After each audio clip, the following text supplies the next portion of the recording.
j'en reviens à ALM. C'est écrit que nous doute Natache en guidance à ceux qui veulent se prémunir. Absolument. Encore énigmatique. Dieu est le premier à avoir invité à la réflexion. Il est le premier à avoir invité à la réflexion. C'est le sens de tout le travail, par exemple, de l'imam Al-Fazlali et de beaucoup dans la tradition philosophique islamique qui ont essayé de montrer encore une fois que l'islam n'est pas une religion des ténèbres et que le rapport de l'homme à Dieu est d'abord un rapport d'intelligence. Combien de fois le texte sacré dit « je m'adresse aux hommes intelligents », mais quand Dieu dit « je m'adresse aux hommes intelligents », il corrobore ce que vous dites. Ça veut dire que ceux qui réfléchissent, ceux qui sont intelligents sont capables de connaître et de comprendre le message profond de Dieu. Professeur, comment Dieu nous jugerait-il s'il ne nous dit pas tout?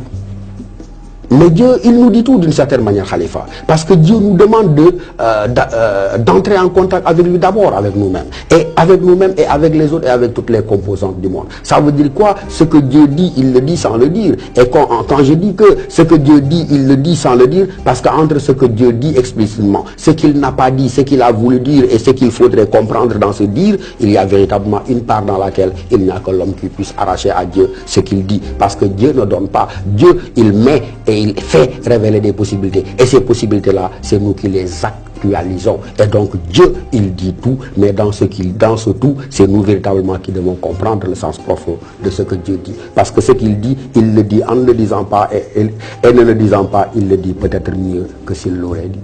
Dieu appelle à l'écoute du divin en nous. Dieu nous demande. Il nous appelle. Dieu nous demande, vénérable Khalifa, à l'écoute, tu dis, mais de créer les possibilités de la rencontre avec lui. Dieu est peut-être dans la posture de celui-là qui sait qu'il va recevoir des étrangers, qui sait qu'il doit recevoir des visiteurs et qui leur concède un coin de la maison.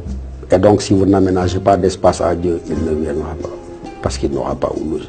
C'est une intime conviction que tout en l'homme vibre de Dieu. Que tout en l'homme participe de Dieu. Je dis qu'il me semble, c'est une intime conviction en tout cas, qu'il y a un besoin de Dieu qui est inscrit dans les replis les plus profonds de l'âme humaine. L'homme est Dieu. Je ne dirais Dieu n'est pas l'homme. Je ne dirais pas que l'homme est Dieu, mais que tout en l'homme demande et quête Dieu.